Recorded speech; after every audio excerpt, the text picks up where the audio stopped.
Shalom, Yashrala. This is your brother Dawada, coming back at you with this here truth again. First and foremost, I want to give all praise, honor, and glory to Yahweh, Pahashem, Yahweh Shah, Pahashem, Rakakwadash, the bonds to the apostles and elders, a great millstone that taught us this truth and that rule well. And salutation and much love for you, Akim, pushing this truth and sincerity over the four corners of the earth and enduring afflictions to feed and edify the elect. So I want to jump into this here article real fast. Just want to read a little bit of this here article, but to bring it to a certain point, when you talk about going into the MOTB and things like that, you could talk to, when you're telling people about these things, people will say, oh no, they're not going to force me to do this. They're not going to force me to do that and everything else like this, man. So I wanted to bring out this here article for a sense of, if you understand the climate that we're in right now, where all these nations are preparing for war, ramping up for war and everything else like that, and over the years, America has been doing certain things to basically widen the door for the amount of people that's able to come into the military by different incentives. If you want to go get certain operations and things like that, or, you want, all these different things, they have all these, beyond doing a draft, they have all these other enticing things to bring you into the military. But you have to ask yourself about these certain things about what's going on right now, in this here step. They're also preparing your minds for what? If you don't want to participate in these here things, that like the scriptures say, Lord's will get it, that, those that don't want to basically receive this here mark, they would be put to death, and that no man might be able to buy or sell save he that have the mark. All right. Now, I use the word participate, in these here scenarios because, they're when it came to, the mass scenarios, there were certain stores you couldn't come in unless you had a mask. You couldn't travel unless you had some of these little what we call the juicy juice and things like that, man. All right. But, ultimately, once it comes down to, the actual mark itself, man, you're not going to be able to do anything in this here society, man. They're going to have a total lockdown on all these different things, man. All right. And the conditions are going to be so bad that, basically, how do I put it? People are going to be forced to, that's why they call it the great temptations coming upon the earth. People are going to be forced to make a decision. All right. Just like you've seen it kind of pop off with the again, with these juicy juice mandates and things like that. There was a lot of people that was having to make that decision. I've been working at this job for the last 20 years. This is my career. This is so on and so forth, to the point now it's like, damn, now I got to either take that or I have to quit my job. All right. These are the times that we're coming into right about now, man. So I wanted to bring this here article out because, like I said, if they're doing this in a time where they should be ramping up for war, all right, and get it in the most troops they can get, they're now, in a scenario where they're actually getting rid of them. All right, it says troops accuse Pentagon of religious purge. All right, it says service members talk of a shadow policy that lets Pentagon get rid of unruly troops. The U.S. government is still mandating that all members of its military get the juice and discharging those who refuse, even on religious grounds, and what amounts to a deliberate purge of troops who believe the current Pentagon considers with beliefs that the current Pentagon considers wrong. A sergeant and two officers told a podcast hosted by Republican Congressman Matt Gaetz on Thursday.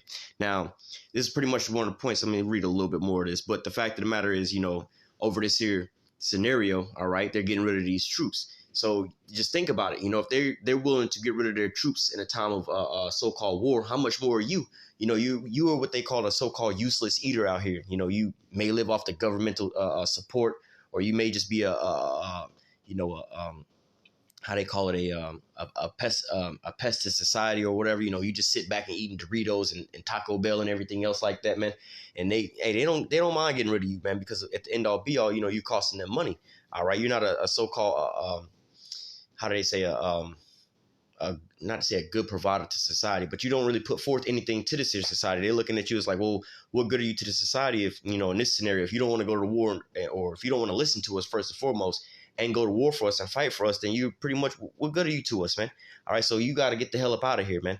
All right, so it says Gaetz of Florida, who hosts a podcast called A Firebrand, said that he wants to propose an amendment that will ban mandates for experimental juices and restore rank and pay to those forced to leave the military, but admitted some of his Republican colleagues might not support it, not to mention the majority of Democrats. Let me read this last paragraph. If you are a believer and you are listening to the podcast, you need to understand that God-fearing service members are being intentionally purged from service, and said one of his guests, Air Force Captain Jordan Carr. So, let me see. I thought they said something here where they were saying that they wanted to bring him back. I might have just read it. Let me read this last one. It says, it's purposeful purge arguing Army Major Samuel Singloff.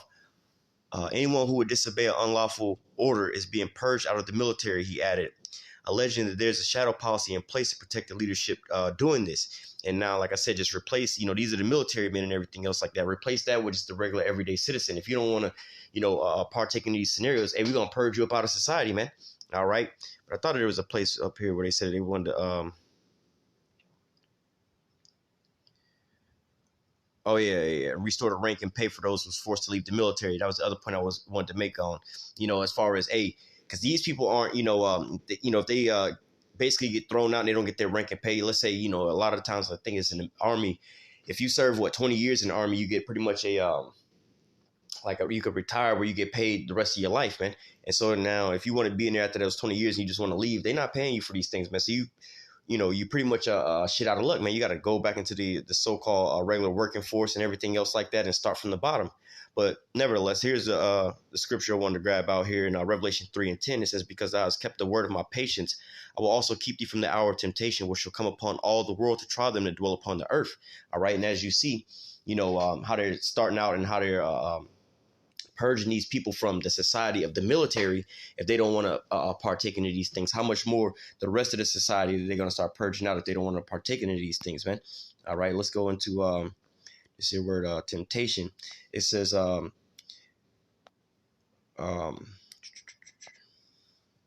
right, let me read some of this. It says an experiment, an attempt, a trial of proving. All right, proving what? If you actually believe in the Most High, or you believe in Esau and his system. All right, it says an enticement to sin, temptation, whether arising from desires or from the outward circumstances. So, hey, this is going to be the situation that you're going to be presented with. Hey, do you want to eat, or do you want to, you want to eat, or you want to starve? Do you want to, in the scenario with the military, do you want to be in the military and continue to get all your perks and your benefits, your health care, your payments and everything else like that? Or do you want to go back and be in a regular civilian and have to start back off at the bottom and going to McDonald's? And not too many people are going to hire you after you've been in the military because you may have post-traumatic stress, all right, and all these different scenarios, man. So what are you going to do in this point in time, man? Or are you going to keep your job because you've been a doctor, you trained and went to school, you got all the student debt, you've been a doctor for so long? Are you going to just throw all that away, or are you going to go ahead and get this juicy juice, man? Which one are you going to do, man? All right. It says of conditions of things or mental state by which we are enticed to sin or to lapse from faith and holiness. All right. So, hey, at the end all be all, it's like, yo, you're going to be enticed to sin because the Lord told you not to take this, right? But you're going to be forced with what? Man, I got to eat. I got to feed my family. I got to get this here job. I got to go through all these different scenarios, man. All right. It says adversity, affliction, trouble sent by the Most High, and serving to test and prove one's character or faith and holiness. So you say you believe in the Most High, hey, man, you're going to have to show, your faith, man. All right. By works. By what? Not, not bending over into Esau's scenario, man. All right. Even if it comes to death. Matter of fact, we can read this as well too.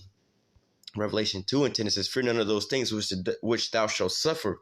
Behold, the devil shall cast some of you into prison, that you may be tried, and you shall have tribulation 10 days. Be thou faithful unto death, and I will give thee a crown of life. So no matter what the circumstances, whether it's death, whether it's losing your job, whether it's lack of or losing your income and things like this, man.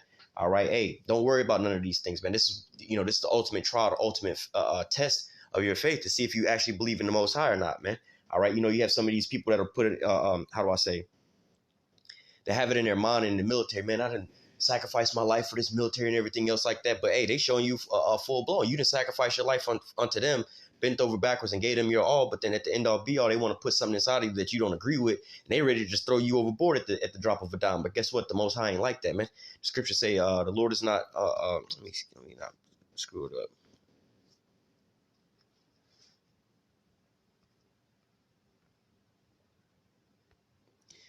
Hebrews 6:10, it says, for the Most High is not unrighteous to forget your work and labor of love, which you have showed towards his name, in that you have ministered to his saints and do minister. So, hey, man, the Most High is not going to be unrighteous to forget your work and your labor of love, man. The ultimate work and labor of love, like, hey, how shall I say, no greater love than a man that lay down his life for a friend.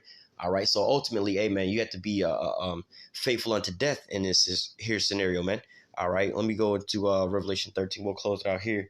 All right, Revelation 13. I'm going to start at verse 15, though. All right, Revelation 13:15, it says, and he had power to give life unto the image of the beast, that the image of the beast should both speak and cause as many as would not worship the image of the beast to be killed. All right, so or should be killed. All right, and so going into these scenarios, man, there's a lot of different ways. Ultimately, yeah, Esau could come down with the sword and just start offing people, but in the very beginning, as we see how things been rolled out now, hey, they're gonna give you the choice. Hey, you can either like they did with the juicy juice or with the mask. Hey man, you can't come on campus unless you got this here mask on and you take this here juicy juice, you get your verification mark and all these different things. The choice is up to you. We're not forcefully firing nobody. We didn't just say you fired, you fired, you fired, and you fired. You making the choice. Basically, you're resigning from your job if you don't want to get the required things that you need to be able to work here, man. The quote unquote the required identification marks. We're gonna just use those terms, but we know what the things is going into. But nevertheless, when the MOTB is fully implemented in these times, man, all right, that's how Esau's gonna look at you in the same way, man. Hey, there's a food shortage, economy collapsing and everything else like that. It's going to cost you $15,000, $20,000, $100,000 for a loaf of bread in the grocery store. Hey man, why don't you just go ahead and get this verification mark? You can just go get bread with these credits that we get. We're going to give you some credits to begin with, so you ain't even got to worry about all this. But then what? You chose to just go out there and starve to death, man. You chose to be an outcast of this society, man. But ultimately, this is the great temptation that's coming upon the earth, man. Do you really trust and believe in the Most High, or are you going to fold and fold unto Esau, man? Which one are you going to do? All right, verse 16, it causeth all, both small and great, rich and poor, free and bond, to receive a mark in their right hand or in their foreheads, and that no man might buy or sell, save he that have the mark, or the name of the beast, or the number of his name. All right, so hey, you're not going to be able to buy or sell unless you have this here MOTB, man. All right, showing forth that you're down with Esau and his system, man. You showing forth that how do I put it? Like they say, to give a mark of servitude to their master, man. We go into these here words, it goes into those things. Hey man, you're showing forth that, hey man, yeah, you serve Esau in these points in times, man. All right. Verse 18, here's wisdom, let him that have understanding count the number of the beast, for it is the number of a man, and his number is 603 score and six. And that was the point that I wanted to grab as far as looking at their article. Again, you have to think about this. These are the men that's putting their life on the line to go fight in the military, fight these wars in a time of war. All right, we're not in a time of peace where they be like, oh, well, we don't really need no troops because there's peace on earth and we ain't got no wars. No, we ramped up to World War III. And Esau is willing to get rid of and purge these people about their military that don't want to take this. How much more the rest of you people sitting back at home, that's eating McDonald's, living off the system, ain't really productive and everything else like that. You think that he ain't willing and ready to cast you out of this here society, man? Cast you out for, to die out here because you don't want to participate in his little his little experiments and things like that, man. All right. Hey, that's why you have to ultimately trust and have faith in the Lord, man, that the Lord will deliver you in these times, man. All right. I'm going to go ahead and close out with that. Not wanting to make this here lesson too long, but Lord's will, the elect was edified with this here lesson. Until next time, I say, call halal Yahweh, Bahashem Yahweh Shai, Bahashem Rakak Kodash, double honor to the apostles and the elders of Great Millstone that taught us his truth and that rule well. And salutation and much love for you, Akim, pushing his truth and sincerity over the four corners of the earth and enduring afflictions to feed and edify the elect. Till next time, I say, stay strong. Shalom.